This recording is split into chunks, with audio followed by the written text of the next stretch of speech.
2020년 새해에도 말씀의 순간마다 깨달음을 허락하실 줄 믿습니다. 여러분, 유럽이나 아메리카 대륙을 연구해 보면 쉽게 발견되어지는 공통점이 있습니다. 뭐냐면 북쪽에 있는 나라들은 비교적 경제적으로 넉넉한데 남쪽에 있는 나라들은 후진성을 면치 못한다는 점이 비슷해요. 아메리카 대륙만 봐도 그렇잖아요. 북아메리카에 있는 미국이라든지 캐나다 같은 경제적으로 좀 넉넉한 반면 남미에 있는 나라들은 대부분 좀 어렵잖아요. 왜 그럴까요? 여러 가지 이유가 있겠죠. 정치적인 불안정이라든지 또 부정부패라든지 뭐 여러 가지 있겠습니다만, 일설에 의하면 남쪽에 있는 나라들이 가지고 있는 시에스타 때문에. 들어보셨어요? 시에스타. 낮잠을 자는 문화. 시에스타.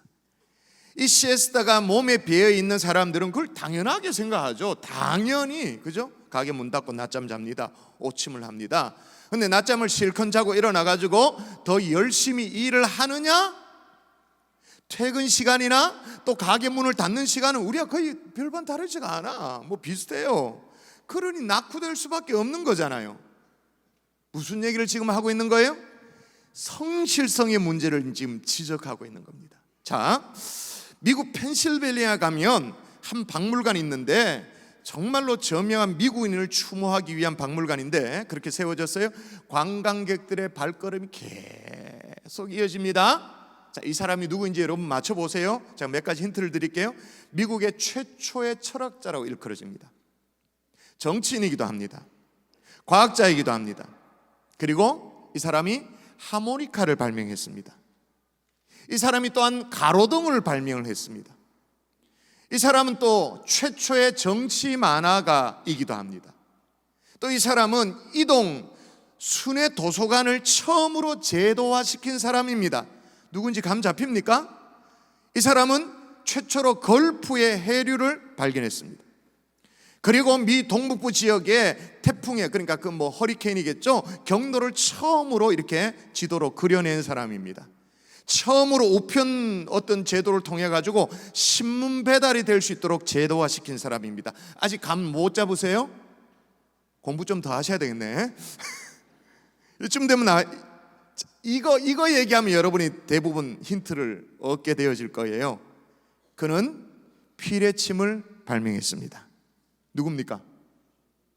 그래도 대답이 없나? 야, 낙심이 막 밀려오네. 야, 썸머타임을 최초로 도입했던 사람입니다. 펜실베니아 주지사를 4번이나 역임했습니다. 누굽니까? 벤자민 프랭클린. 그죠? 진짜로 분지런한 사람이었어요. 그의 성실성이 없었으면 이런 업적들이 어떻게 가능했을까 생각할 수도 없는, 정말로, 그래서 그의 성실성은 전 미국인에게 인정을 받고 있습니다. 왜 전 미국인에게 인정을 받고 있다고 말할 수밖에 없냐면, 여러분 미화 달러에 보면 초상화가 나옵니다. 우리의 신사임당처럼 이렇게 나오는 것처럼 1달러짜리 보면 초대 대통령 조지 워싱턴의 초상이 딱 나옵니다.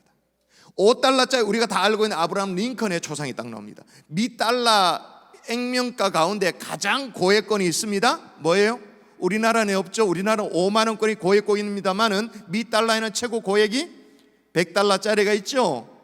100불의 주인공이 누굴까요? 거기에 초상이 누굴까요? 벤자민 프랭클린. 그 정도로 벤자민 프랭클린은 이 미국의 정신을 대변한다고 일컬어지는, 그래서 사실 미국의 어떤 성실성을 너무나도 잘 드러낸다라고 그렇게 말하긴 합니다만, 여러분 성실이 미국의 정신만일까요? 아니죠. 성경의 정신이지.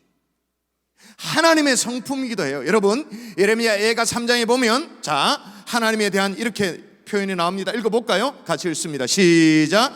여호와의 인자와 긍휼이 무궁하심으로 우리가 진멸되지 아니함이니이다. 이것들이 아침마다 새로우니 주의 뭐가 크다고요? 주의 성실하심이 크도소이다. 예수님은 어떤가? 예수님 히브리서 13장에 보면 예수 그리스도는 어제나 오늘이나 영원토록 동일하시다, 그렇게 말합니다. 여기서 동일하다 이 말은 뭐냐? 변함없이 성실하다, 그 말인 거예요. 여러분 우리를 구원하시고 우리를 인도하시고 우리의 삶의 걸음걸음을 인도하시는 예수님은 변함없이 성실하신 주님이신 줄 믿습니다. 할렐루야. 반면 게으름에 대해서 성경 뭐라고 기록하고 있는가? 바울은요, 게으른 자에 대해서 이렇게 말합니다. 어떻게 하라고 말하냐? 여러분, 자, 우리 갈릴리 청년들 많이 있으니까 갈릴리와 샬롬 이하, 우리 갈릴리, 샬롬, 중둥, 고둥 뭐 그 이하 한번 읽어보겠습니다. 형제들아, 시작.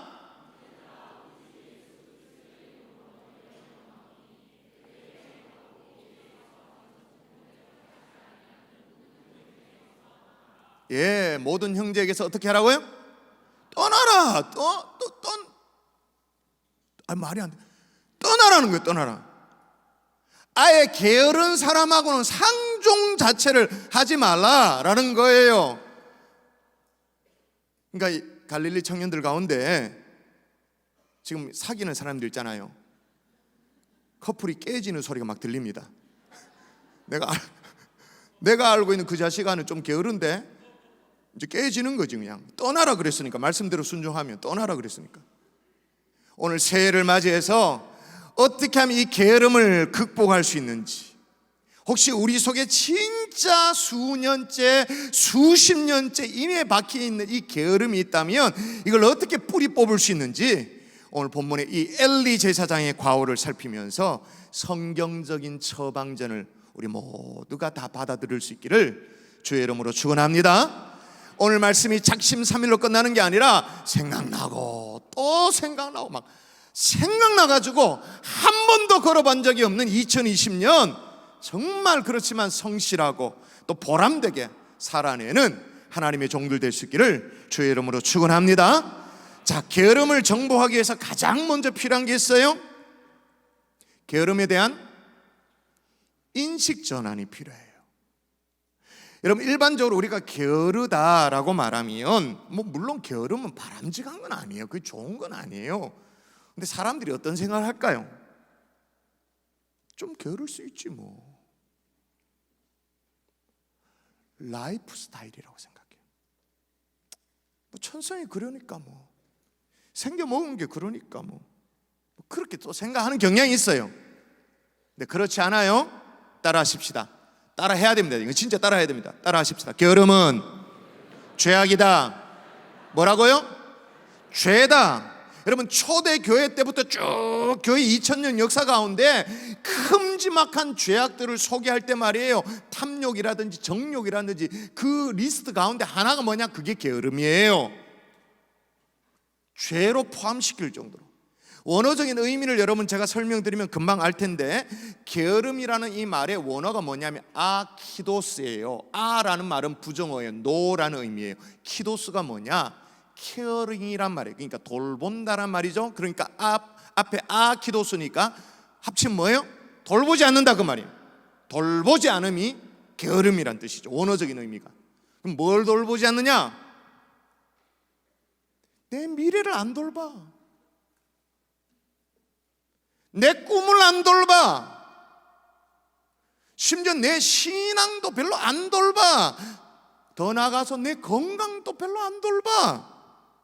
돌보지 않는 게 게으름이에요. 여러분, 게으른 사람은요, 자신의 이 심령의 상태도 잘 안 돌봅니다, 사실은.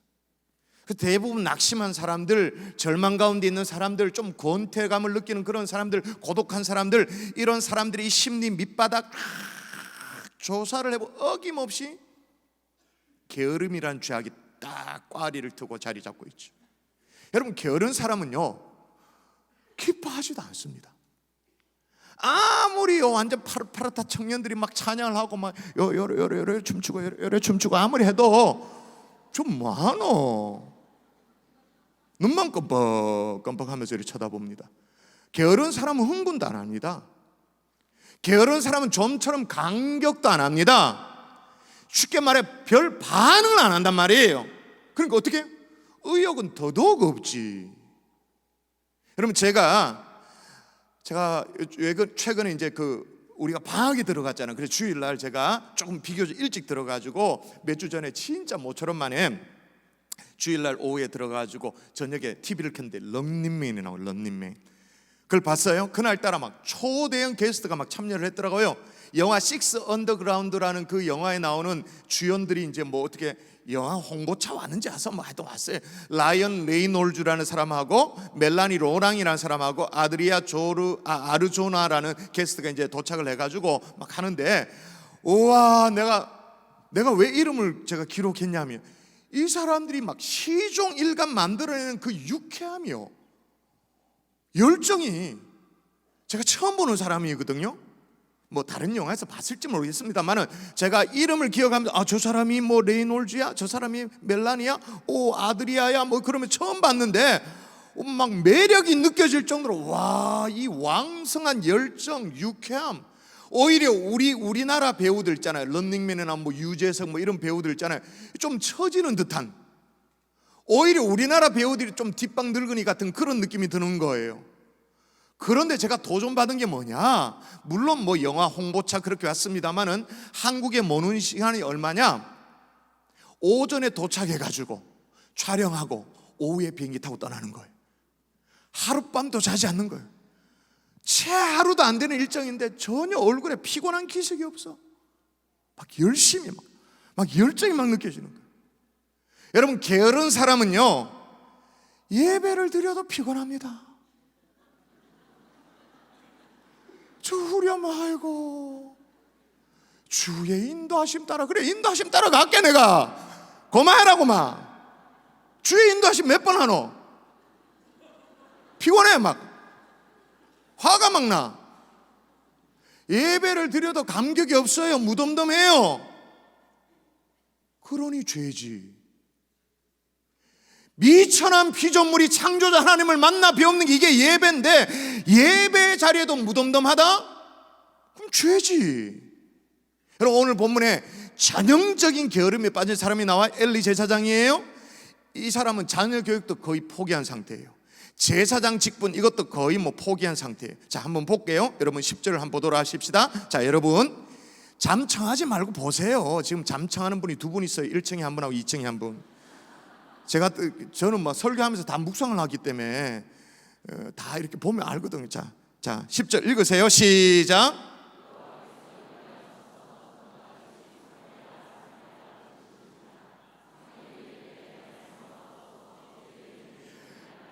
아멘. 여기 어떤 상황이냐면 엘리와 그 가문에 대해서 하나님의 심판의 메시지가 전해지는 거거든요. 근데 이 흥미로운 건 뭐냐, 하나님이 엘리 집안에 대해서 지금 심판의 메시지를 주는데 엘리에게 직접 하시지 않아요.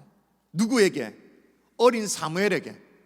그 당시에 정말 어린, 뭐랄까, 뭐 이제 갓 신학교 들어간 뭐 인턴십과 같은 제사장, 뭐 어떤 뭐 이렇게 뭘 견습생 같은 그런 엘리 제사장에게, 우리 애 케어 좀 해주세요. 엄마 어디 있어요?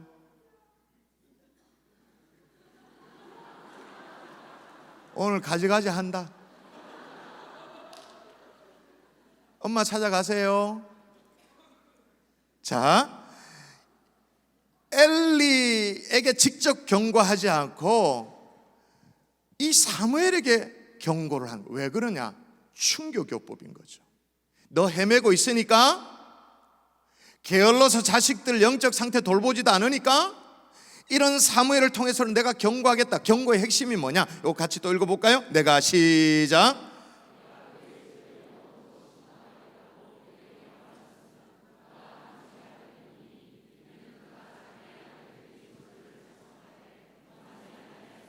자, 잘 성경을 따라 잘 보세요. 지금 엘리의 죄가 뭐냐?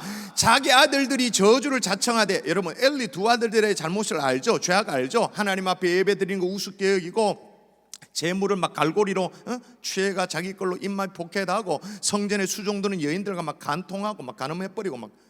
근데 이것을 금하지 아니한 것, 이게 엘리의 죄다 그 말인 거예요.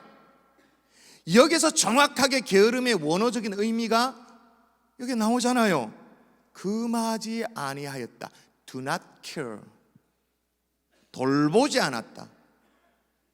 그러니까 거짓말했다 이런 게 아니고, 무슨 뭐 사람 어떻게 살인했다 이게 아니고, 엘리의 죄가 뭐냐? 마땅히 돌보야 될 것을 돌보지 않았다. 돌보지 않는 게으름이 죄다라는 거예요. 돌보지 않는 것도 죄악이에요. 여러분, 주님은 우리의 게으름을 정복하고 단 한 번뿐인 우리의 인생을 정말로 멋있게 살기를 원하시는 줄 믿습니다. 승리를 원하시는 줄 믿습니다. 여러분, 그렇다고 해서 우리가 막 정신없이 빡빡한 일정으로 막 정신없게 뺑뺑이 돌리면서 그렇게 살아라, 그 말은 아니에요. 그게 성경적이다, 그 말은 아니에요. 분명히 가치 있고 소중한 일이 있는데, 여러분, 엘리에게 있어서 이 자녀의 신앙교육 반드시 해야 되는 건 맞잖아요. 근데 늘어지게 이 게으름 때문에 아무것도 못하는 경우가 있는 거예요. 여러분, 제가 지난 주일에 정말로 심한 말로 광고를 했어요. 저렇게 보면서 난 진짜 심한 말로 광고했다 싶은 게 있었어요. 오늘 또 광고 나왔습니다만 내일 토요일 날 주일학교 전 부서에 학부모 간담회가 있다. 그래서 부모님 중에 한 분은 꼭 와야 된다. 그러면서 제가 그런 얘기를 했어요. 여러분의 자녀들이 영적 왕따가 되지 않도록 여러분 신경 쓰셔야 된다고. 와, 정말 센 말을 했다 싶어요. 도대체 아이들이 무슨 신앙교육을 받고 있는지 몰라.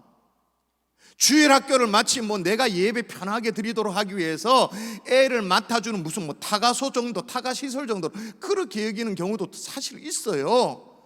여러분, 게으르면 마땅히 이렇게 가치 있는 일들을 케어를 못해요. 돌보지를 못하는 거예요. 게으르면. 자, 그럼 어떻게 하면 좋을까? 게으름을 위한 처방이 뭐냐? 따라 하십시다. 습관을 고쳐라.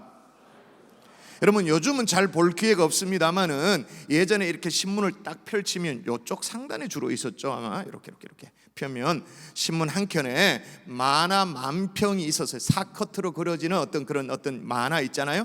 시사적인 내용으로 만화가 쭉 있죠. 어떤 만화가 있었습니다. 만평이 있었어요.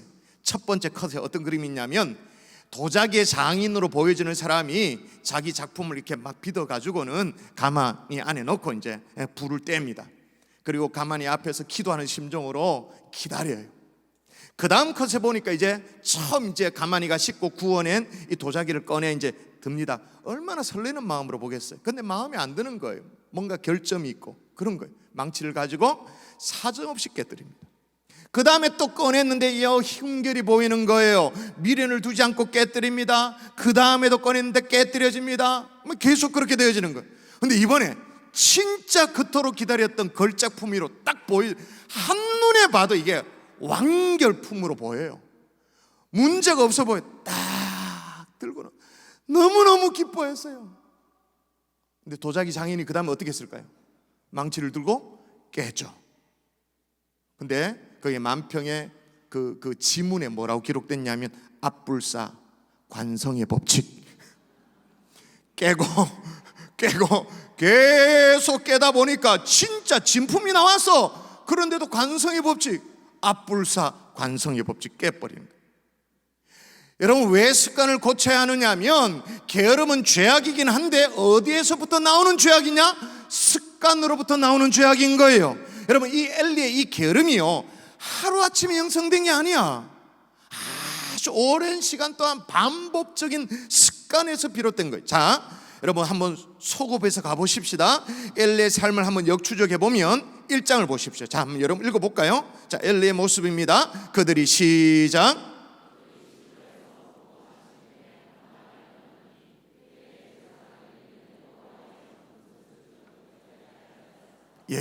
엘리가 지금 뭐 하고 있다고요?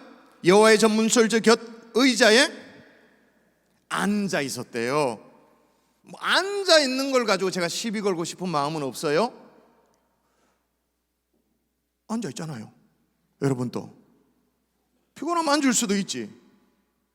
근데 그 다음에 보면 문제를 알 수 있어요. 한나라는 여인이 마음의 괴로움을 가지고 성전에 올라서 통곡하며 기도합니다. 왜? 아들이 없었으니까. 아들이 없는 게 왜 통곡할 기도 제목인지 오늘 설명할 시간은 없고, 하여튼 그 당시에는 아들이 없으면 통곡하며 기도해야 될 한많은 기도 제목이었어요.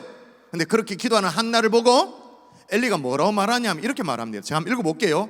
여러분, 이게 제정신인지 잘 한번 보세요. 엘리가 그에게 이르되 내가 언제까지 취하였겠느냐? 포도주를 끊으라 하니. 아니, 지금 한 여인이 올라와가지고 울며 기도하는 여인을 보고 네 술 째랬구나, 고마 술 끊어라. 누가 취한 거예요? 누가? 제가 보기에 엘리 제사장 쪽이 훨씬 취한 것 같아. 제정신이 분별을 못해요. 여러분, 엘리 제사장이 그냥 이렇게 막 넋놓고 앉아 있었던 거지. 멍 때리고 있었던 거예요.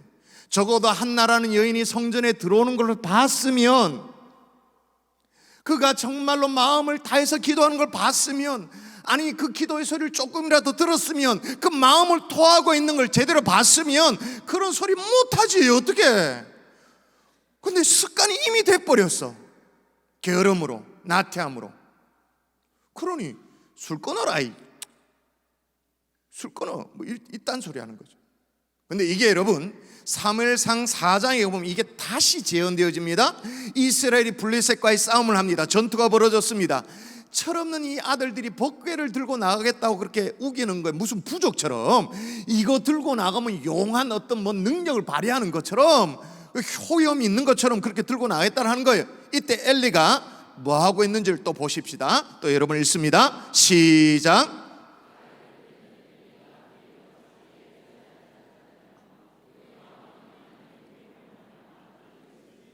아멘. 여기에서도 여전히 뭐 하고 있어요? 여전히 앉아 있어요. 이 사람은 앉아 있는 게 전공이야. 전공이 앉아 있는 거예요. 아니 전쟁에 지금 법궤를 들고 나가겠다, 모시고 나가겠다 그러면 제사장의 신분으로 뭐 해야 돼요? 적어도 일어나기라도 해야지. 일어나기라도. 그죠? 아니면 무릎을 꿇고 통곡이라 하면서 회개하며 기도라도 해야 되지. 그냥 가만 앉아 있어. 그래서 중요한 원리를 알 수 있죠. 게으름이 습관이 되면 몸을 화석화시키는 거예요. 여러분, 엘리가 지금 상황이 심각하다는 걸 모르지 않았어요. 오늘 성경에 보면 그 끝머리에 그렇게 나오잖아요. 하나님의 괴로 말미암아 그 마음이 떨릴 즈음에 떨렸다. 마음이 떨렸다 그랬어요. 마음이 떨렸는데 게으름이 습관화되니까 몸이 굳어버렸어. 화석화되어 버렸어. 아무 의욕도 없이 멍하니. 상황의 심각성을 모르는 게 아니야. 알아도 몸이 안 따라가. 몸이 안 움직여지는 거예요. 자, 몸이 굳었습니다. 몸이 딱딱하게 화석화될 만큼 돼버렸습니다. 그럼 그 다음에 단계가 그 다음 단계 뭐예요? 화석화됐습니다. 딱딱해졌습니다. 그 다음 단계 뭐예요? 깨지는 거지 뭐. 볼 건 뭐 있겠어요? 전쟁터에 겨우 살아남았는 이제 도망자에 온 사람이, 병사가 이렇게 얘기합니다. 당신 아들 죽었다고. 그 메고 나왔던 법궤도 빼앗겼다고. 그 소식을 전해줘요. 그때도 엘리가 뭐 하는지, 자 단디 보십시다. 18절 여러분이 봅니다. 시작.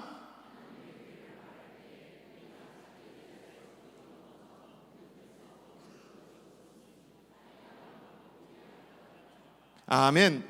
또 엘리가 뭐 하고 있어요? 그때도 의자에 앉아 있다가 그랬다가 자빠져 가지고는 목이 부러져 죽어버렸어요. 굳어지니까 그 다음 단계는 깨뜨려지는 것밖에 없는 거예요. 근데 성경이 그렇게만 기록을 마치는 게 아니라 죽게 된 이유를 설명하는데, 비대한 까닭이라. 게을러 빠져가지고는 늘 앉아있으니까 비대해졌겠지. 막 이래, 막 디룩디룩 막 비계 막 이래가지고. 그 넘어지니까 몸을 가누지 못하니까 어떻게 해요? 죽었는데 성경이 기록하는 그 이유가, 그 사망 이유를 성경이 그렇게 기록해놔. 비대한 까닭이라. 얼마나 쪽팔려요. 성경이 그의 인생의 마지막에 대한 평가가 뭐냐면 비대해서 죽어버렸다. 잠언은 이처럼 습관화된 게으름을 어떻게 경계하라고 말하냐면 이렇게 말합니다. 게으름이 사람으로 깊이 잠들게 하나니 태만한 사람은 줄일 것이니라. 게으름은 사람으로 하면 깊이 잠들게 한다면 그게 자기가 잠들었는지도 몰라요. 혹시 습관화돼 버린 게으름이 그래서 여러분에게 찾아와서 깊이 잠든 성도들 계시면 주의 이름으로 축복합니다. 일어날 수 있기를 주의 이름으로 바랍니다. 깨어 일어날 수 있기를 바랍니다. 다시 각성할 수 있기를 바랍니다. 우리나라의 정신의학자 문요한 박사는 이렇게 말합니다. 굿바이 게으름이란 책에서 게으름은 본성이 아니라 자라면서 현실과 부딪히며 상대적으로 학습하게 된 습관이다, 그렇게 말합니다.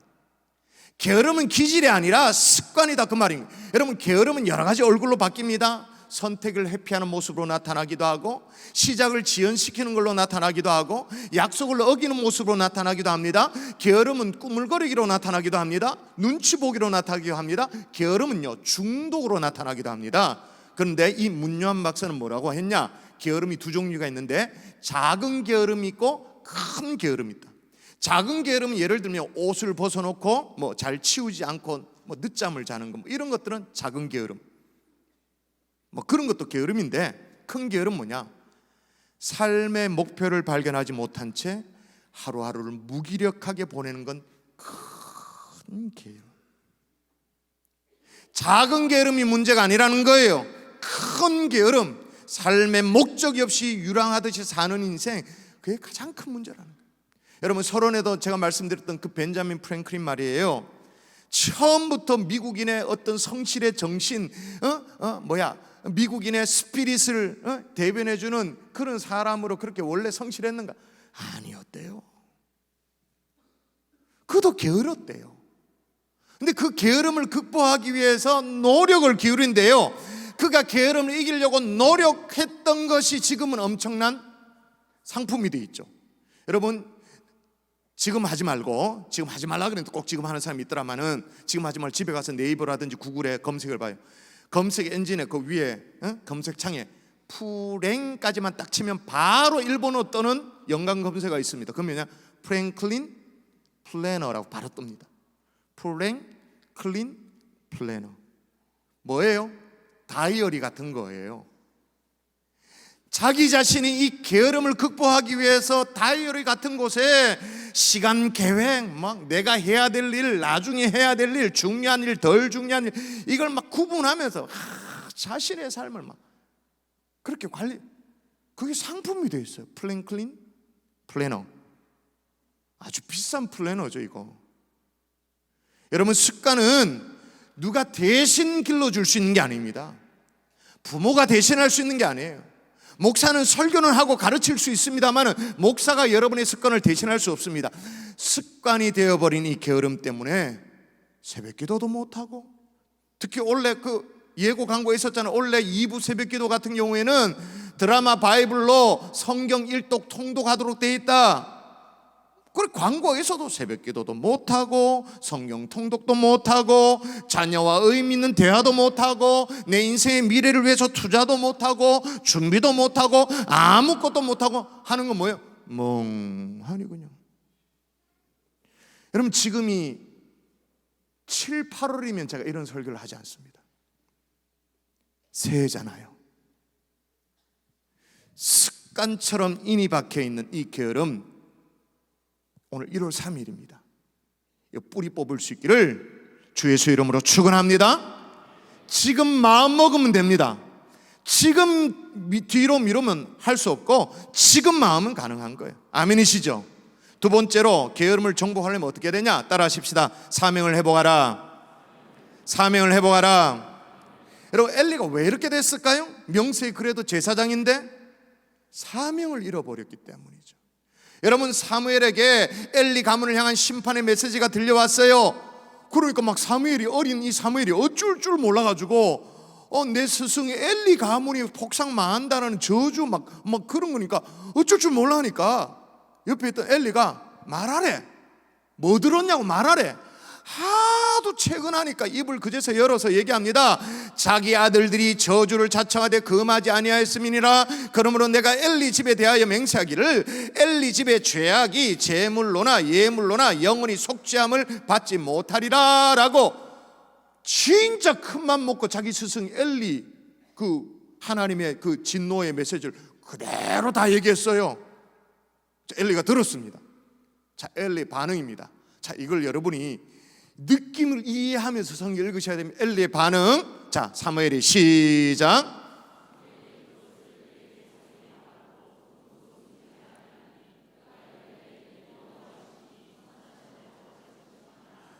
사무엘이 처음에 그 얘기를 듣고 막 가슴이 철렁 내려앉아서 이걸 어떻게 얘기하나 싶은데 하도 얘기하라 그러니까 쪼르니까 이제 그대로 있는 그대로 숨기지 않고 다 얘기했어요. 그랬더니 얘기를 듣고 엘리가 하는 얘기가 이는 여호와시니 선하신 대로 하실 것이니라. 어찌 보면 되게 믿음 좋은 것 같죠?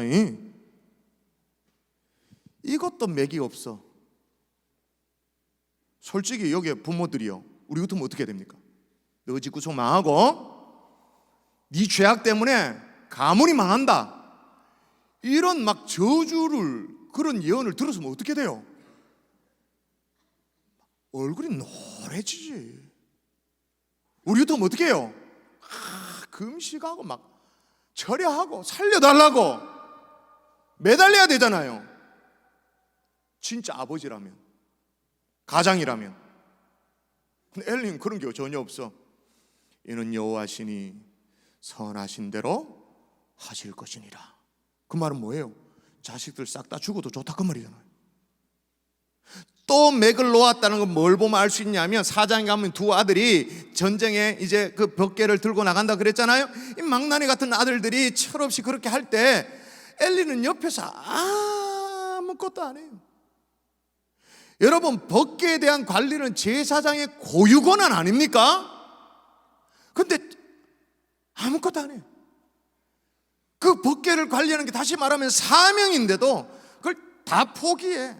아무것도 하지 않은 채 그냥 가만히 앉아있어요. 아비로서의 사명도 제사장으로서의 사명도 다 잃어버린 거예요.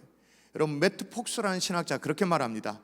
게으름을 치유할 수 있는 방법은, 잘 들어보십시오, 부지런히 하는 게 아니다.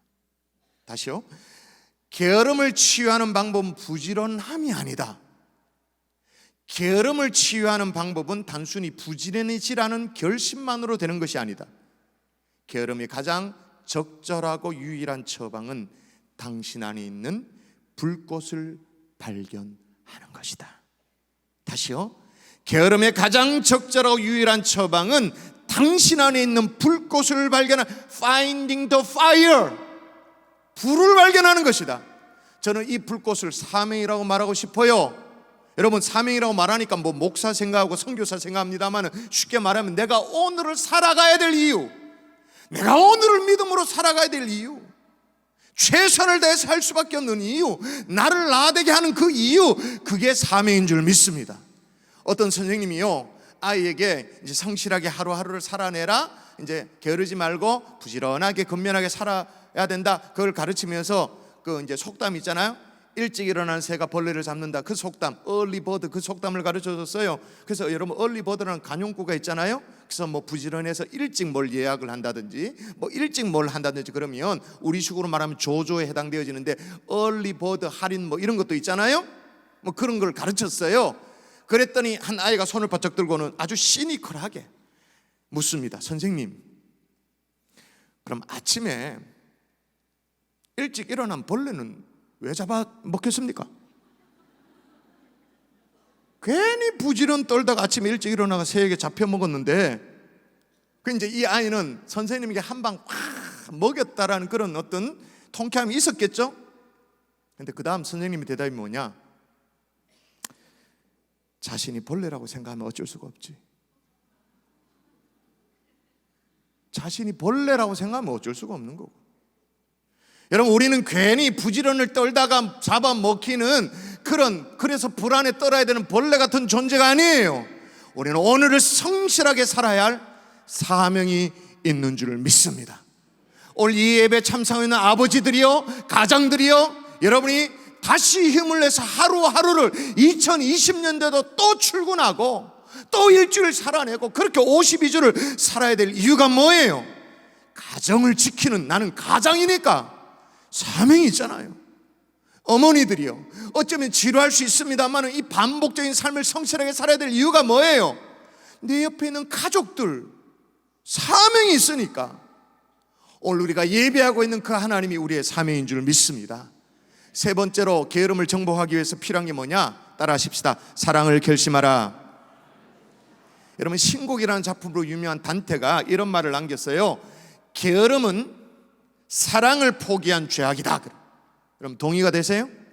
다시요. 게으름은 사랑을 포기한 죄악이다. 엘리가 여러분 정말로 자식을 사랑했더라면 놔두면 안 되지. 어떻게 돼요? 바지끄레기 잡고라도 울어야 되지. 호소해야 되죠. 설득해야 되지. 왜 그냥 놔둬요? 사랑을 포기한 게으름 때문에. 간곡히 부탁합니다. 이 시대에 엘리야 같은 부모들이 우리 가운데 한 명도 없기를 바랍니다. 주일 예배를 게으리 하는 이 자녀들을 바라보면서 게으름의 정의처럼 둔하게 돌보지 않는 것이 아니라 붙들고 호소를 하든 울든 아니면 매를 들든 아니면 금식을 하든 사랑을 포기하는 죄를 범치 않기를 주의 이름으로 축원합니다. 근데 딱 맞게 지난 연말에 진짜 그런 일이 잘 없는데 지난 연말에 두 가정이 생각나는 거예요. 오늘 이 자리에 오셨는지 모르겠다.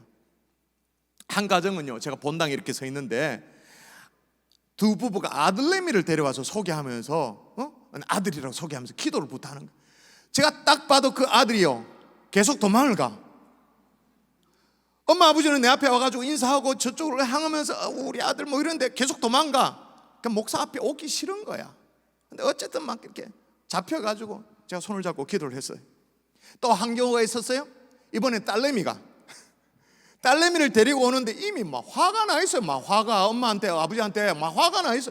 화 막 하는데 그래도 제 앞에는 와 있어. 그래서 기도를 부탁한다 그래가지고 제가 두렵고 떨리는 마음을 가지고 내가 머리에 손을 얹고 기도해도 되겠냐고 허락을 얻고 된대. 그래서 기도를 했죠.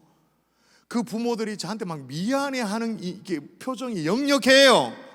그도 그럴 것이 이 자기 아들내미와 딸내미가 저를 무슨 벌레 보듯이 막 그렇게 쳐다보면 막 도망갔거든요.